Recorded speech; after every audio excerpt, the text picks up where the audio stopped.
Hello and welcome to The Intelligence on Economist Radio. I'm your host, Jason Palmer. Every weekday, we provide a fresh perspective on the events shaping your world.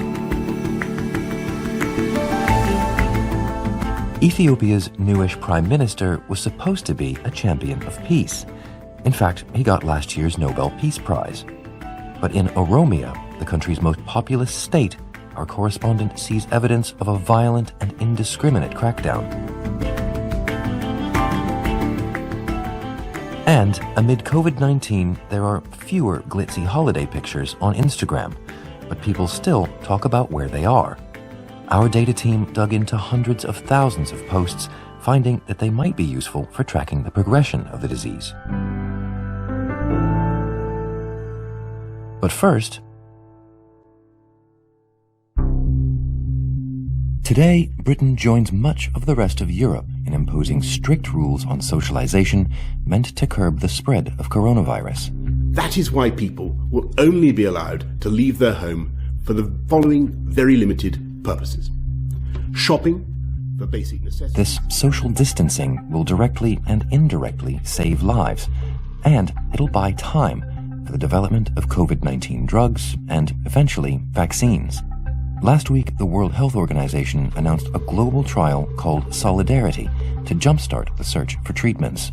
This large international study is designed to generate the robust data we need to show which treatments are the most effective. World leaders have tried to sound a note of optimism about early-stage research. So we slash red tape to develop vaccines and therapies as fast as it can possibly be done. But just how fast will that be? The world is not particularly well prepared to fight COVID-19 for the simple reason that this is a totally novel virus that we've never seen before. Natasha Loder is our health policy editor. And so we don't have drugs, we don't have vaccines that are designed to fight this disease. There seems to be a lot of discussion both about treatments, drugs for use now, and also about vaccines for sort of an indefinite future. Which do you think is going to be brought to bear first? Well, I think we're seeing both of these modes of therapy being advanced as fast as possible at the same time, and lots of exciting things are happening. But for practical purposes, I would anticipate that we would start to see interesting results coming from the drugs first, more than the vaccines, say. That's just for the simple reason that what we're doing at the moment is we've sort of scoured the medicine cabinet and we've said, what have we got in here that might work against COVID-19? And that approach has meant that, we don't have to go through such long drug development timelines. And if you think about it, when you invent a new drug, one of the first things you're going to need to do is find out whether it's safe to give to people and, what kind of side effects does it cause? And, if you have an existing drug, something that's been approved in a different condition, you may have, many, many, many years of safety data, not to mention trials that were used to get the drug approved. And so how would these things even be deployed? What does getting a treatment for COVID-19 actually mean? A treatment for COVID-19 could mean a whole range of things. It could mean a drug given to people who are critically ill in hospital. It could be a drug given to someone who's just moderately ill at home. Ultimately, it might even mean a drug given to healthcare workers prophylactically to prevent them catching COVID-19. And we don't really know all the answers. So that's the purpose of running trials. And that's really what's going on with some great speed all around the world as we speak. And I would say that, even if we only found a drug, worked a bit to lessen the severity of the most severe cases and say, for example, it reduced the average length of stay in intensive care, say, from 10 days to 5 days. That would have an enormous impact on the capacity of these intensive care units and the pressure on them, and possibly even on the restrictions that we need to place on our societies. And so from what you're hearing, are there any promising candidates out there, any existing drugs that look likely to be repurposed for COVID-19? Yes. In February, the world's scientists got together and they tried to figure out what were the most promising drugs in order to sort of prioritize the trials that we were going to do. And on those lists were, a handful of really promising, to their mind, compounds. There was this drug called remdesivir. There's the malaria medicine chloroquine, which has been talked about quite a lot recently. And a third one is an HIV drug, which is a combination of two antivirals, and it's known as Kaletra. And they're also trying that same HIV drug alongside something called interferon, which is a sort of protein that's part of our immune system. And that's also thought, likely to be promising. And what about what is probably the longer term in terms of finding a vaccine? What does the cold face of that look like? We have at least 40 different efforts around the world to develop a vaccine using lots and lots of different types of technologies. And so I think we should be very optimistic that we will create a vaccine. But here again, the question is when, and certainly everyone has always said that the trials will make that vaccine date far in the future. So there's a lot of confusion about how long a vaccine is going to take to develop. On the one hand, you've got President Trump spouting this nonsense about 2 months. On the other hand, you have people saying, 18 months. The truth is probably somewhere in between. Usually we license vaccines before we use them, and that takes time to go through the licensing process. But as we saw with the Ebola vaccine, we started to use the vaccine prior to the licensing. So I think we can definitely trim these timelines. In terms of how long vaccines take to test, I do think we need to be thinking in terms of summer or beyond before we start to get results from efficacy tests. And remember, even when we do get some signals of efficacy from some of these vaccines, we then have a new problem, which is making enough of it. In fact, this problem of scaling up vaccine production is probably one we should be thinking about even now, because if we want to mass vaccinate 7 billion people, we need to make that amount of vaccine. And we also need to do it without disrupting the routine vaccines that we give to children to immunize them. Yeah, but you don't need to vaccinate all 7 billion people for it to have an effect. When we do start to get a vaccine, in small quantities, it may be possible to deploy it in some quite clever ways. And, as we saw with the Ebola vaccine, we were able to do something called ring vaccination, which is to sort of vaccinate the contacts of people who had Ebola. We were able to give it to healthcare workers. And I'm not necessarily saying that would be the exact approach that you would use with a COVID-19 vaccine initially, but you would almost certainly want to give it to healthcare workers. And there may be some other key people who would need to have it. So I think with all the different approaches, whether it's drugs or vaccines, we can be really optimistic that the world will find some sort of solution to this terrible virus that is sweeping across our planet. It will take a bit of time. I think we can certainly be optimistic that, in the coming weeks and months, that we may get some good signals from therapies, something that will allow us to help the sickest among us. Natasha, thank you very much for joining us. Thank you so much, Jason. To follow all of The Economist's coverage of the COVID-19 pandemic and how it's swiftly reshaping the world, visit economist.com/coronavirus.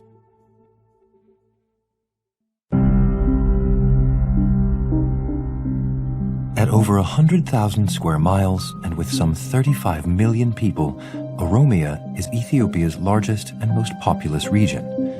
Its most famous son is the country's Prime Minister, Abiy Ahmed. When he came to power in 2018, Mr. Ahmed promised democracy for all and an end to decades of conflict. The young reformist signed a peace deal with neighboring Eritrea, an act that won him last year's Nobel Peace Prize. There are those who have never seen war but glorify and romanticize it. War is the epitome of hell for all involved. Less well-publicized was an agreement intended to end a 50-year armed insurgency in his home state. But that deal hasn't lasted. The war in Oromia is threatening the country's transition to democracy and Mr. Ahmed's reputation as a leader committed to peace. So I met a man called Fiseha Ebera in a restaurant in this town of Nekempt in western Ethiopia. And he just fled from the scene of some of the worst violence, some of the worst military crackdown in the whole region. Tom Gardner is our Addis Ababa correspondent. We were sitting in a restaurant and he unfolded a piece of paper on which he'd scrawled the names of 11 men shot by soldiers last year in a single day. And that was actually one of only 2 that happened that day in his vicinity. He also told me that in his village, 5 people were shot the day the military arrived last year. After these atrocities, there were mass arrests throughout his district, and more recently he and his 2 siblings fled to the town of Nekempt where I met him. They left one brother behind who was arrested last month. That was the second time in a year he'd been arrested, and he was beaten so hard he could no longer walk. Why is this crackdown happening? Well, the government is battling rebels from the Oromo Liberation Army, the OLA, in western Oromia and southern Oromia, mostly in Wolaga, which is the place I went to. Now, the OLA, historically, they're secessionists. They wanted an independent Oromo nation, ever since the beginning of the Oromo Liberation Movement in the early 1970s. And today it's unclear precisely what they're fighting for, whether they remain committed secessionists or whether they're merely demanding greater autonomy from the federal government in Addis Ababa. But most of the stories we've been hearing recently about Ethiopia were moves towards peace, towards democratization. Why is the violence now on the increase? Well, yes, absolutely. Prime Minister Abiy Ahmed, who won a Nobel Peace Prize last year for signing a peace deal with neighboring Eritrea, he also invited back rebels, including the Oromo Liberation Front, the OLF, of which the OLA is the armed wing. Thousands of political prisoners were released, and former rebels like the OLF were welcomed back from exile to participate in elections, free and fair elections scheduled for August this year.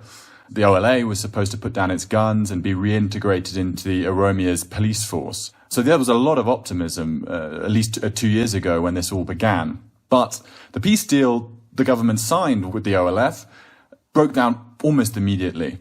Relations between the government and the OLF were pretty poor from the beginning. There was real breakdown of trust. There was never really any trust on either side right from the outset. They'd been trading recriminations ever since the OLF arrived back from exile. They accused the government of betraying the Oromo cause, of failing to reintegrate their soldiers into the local police. The government, in turn, accused them of failing to disarm. And so by the end of 2018, it was basically open warfare in places like Wolaga and Guji. So it sounds as if, as regards the rebels anyway, things are every bit as bad as before these peace deals were struck. Well, no, in fact, they're a lot worse. Things were restive and there were a lot of protests in these particular parts of Oromia before Abiy came to power, but the armed insurgency was really pretty dormant. Since late 2018, the rebels have returned to the forests.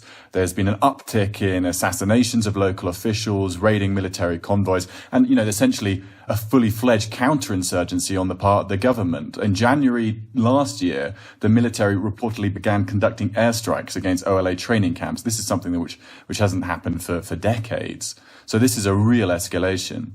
And so if this sort of simmering conflict has now broken out into what you describe as open warfare, I mean, that must leave civilians caught in the crossfire. Yes, absolutely. And civilians really seem to have been bearing the brunt of a lot of this. By December last year, an NGO called the Oromia Support Group had documented 64 extrajudicial killings, at least 1,400 cases of arbitrary detention across the region over the previous 6 months. The activists this year claimed the military had killed 59 civilians in one massacre in Wolaga. Later that month, the OLF alleged another 21 had been killed nearby. The whole region's under state of emergency, effectively. The military is in charge of security. So the most important thing is that the internet has been switched off throughout the region of Western Oromia since January of this year. And outside of major towns in Wolaga, like Nekempt, where I was, which are under curfew, even landlines and mobile networks are disconnected. So reports of killings and arrests travel by word of mouth. There's been a tightening of political space as well as a military crackdown. And in this town of Nekempt, where the military's sort of operations are based, I spoke to a woman who lost her son, a teenage son, who was walking home from school one day. The military are kind of patrolling the streets, and there have been quite a few cases of what seemed to be totally random killings of ordinary civilians, and her son was one of them.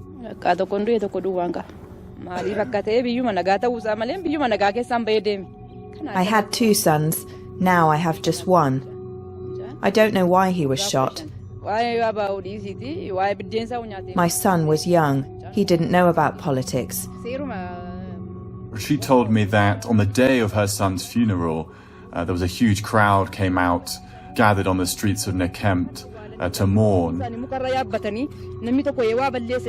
military tried to disperse people with tear gas, she told me. I think this gives you a sense of the lack of accountability and justice that people are feeling in the region right now, and also just the kind of pervasive harassment and intimidation that they feel they're subjected to on a daily basis now in towns like these.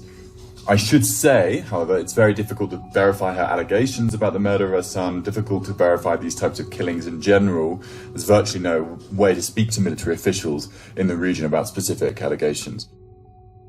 And what about Abiy Ahmed himself, Nobel laureate, widely known as a grand peacemaker? What is he saying about all this?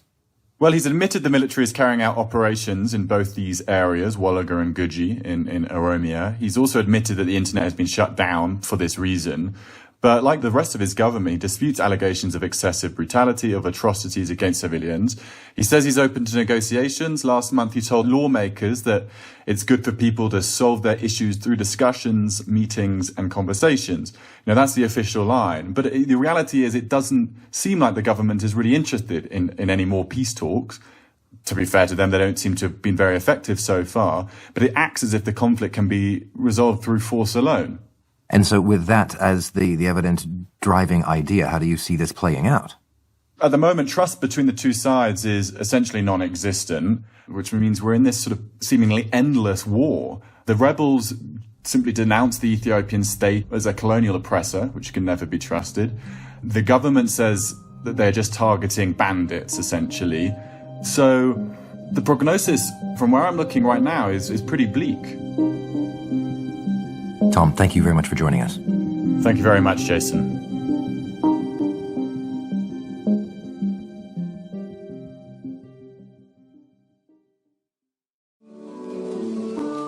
Instagram is looking a bit different right now. In normal times, people upload photos of latte art and luxury holidays. Around the world, COVID-19 has closed cafes and grounded many flights. But people are still posting about where they are, and that may hold valuable insights into the spread of the coronavirus. Instagram is a good place to do this kind of research because people tend to put down their location when they put a post out on Instagram. Sandra Solstad is The Economist's senior data journalist. Authorities these days are struggling with tracking where people have been and if they've possibly come in contact with someone who had the virus, or even if they are potential carriers of the virus. Seeking to ascertain where they have been, it's a good idea to have some location history. Instagram provides that through the posts and where people have checked in.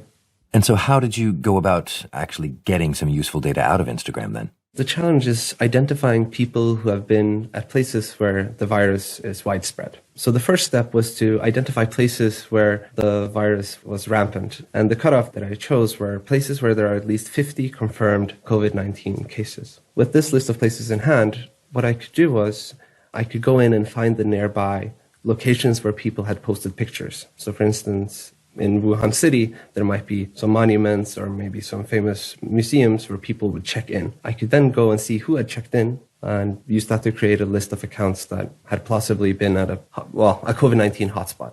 But not everyone is always talking explicitly and only about where it is that they've taken that picture. No. And that's why Instagram is so neat, because people, while they don't say sort of where they are necessarily, most people actually put down a location for every post they make. And these locations are what I use to track both if people had been at a virus hotspot and also where they went next. A problem, though, is that they might mention places that aren't related to where they are. So you have a post in the US, a post in the US, a post in the US, then one in Wuhan, and then 5 minutes later a post in the US. So what I found out is that people tended to tag Wuhan when they were talking about the virus, or maybe tagging other locations where the virus was a thing just to talk about it. So to try to avoid this sort of spoiling the data and making for a lot of false positives, what I did was I just dropped all the accounts I could only trace to Wuhan City and also all the accounts that talked about the virus at all. So from all of Instagram, you have found all of the people who really were in what were suspected hotspots. I mean, what does that data set look like? I wasn't able to find every single account that could possibly be traced to these hotspots, but I could find about 20,000 users. Now, for these users, I have in total about 10 posts that they made thereafter, on average, and I have the location of all these posts, and also the text of all these posts, for that matter. So what I was left with after going through all this was 53,000 posts in over 2,000 cities in 125 countries. And having thinned it out to that, what does the data set tell you? There is a lot of travel from these virus locations all over the world, pretty much. And furthermore, the movements of the people from virus locations tends to track the movements of the virus themselves, as recorded in cases by researchers and national authorities. So for instance, sometimes I would see a dot of, say, a user from Iran arriving in a certain city elsewhere, and then maybe 2 days later, cases would start appearing in that city. Other times, the posts tended to lag behind the cases. So maybe there were a bunch of cases in one country, and then suddenly I saw that there were a lot of people checking in from Switzerland in that country. And there I surmised that maybe these people weren't carrying the virus themselves, but they could be behind a travel flow. That could be how the virus got to that country. So you have a great many correlations kind of mixed up in time. I mean, is there a way to use this approach, to use, in fact, these data to make useful predictions? I think so. For public health officials, essentially, the closer they can get to real time, the better. And what is neat about Instagram is that it's essentially sort of a crowdsourced database of location data that I think they could and maybe should be using to track where people are coming in from and where they've been. And actually, related to this, I just saw that the UK government is cooperating with telephone network carriers to look at mobile ping data, so where cell phones are located, to see if people are obeying the quarantine. And I think the Polish government is doing something similar in that they ask people to send in selfies with the tagged location to prove that they're sort of obeying the quarantine there. So one way of doing it is sort of these approaches where you're relying on the phone networks or forcing people to say where they've been. But I think this approach of using data that is already public and people are willing to share might be a good approach as well. But I suppose that approaches like that come with privacy questions. Yes, and privacy is very important and is something that needs to be considered carefully. That said, I think an advantage of this sort of approach compared to, say, tracking where people's phones are or forcing people to notify their governments where they are at certain times is that this data is already public and out there. So that could be an advantage in that this is data that people have chosen to share publicly already. And at this time, when the spread of the virus is hard to track and every little bit of information helps, I think it's a tool that could be useful for those trying to monitor and perhaps even stop the transmission of the disease. Sondra, thank you very much for your time. Well, thank you so much, Jason. It was a pleasure talking to you.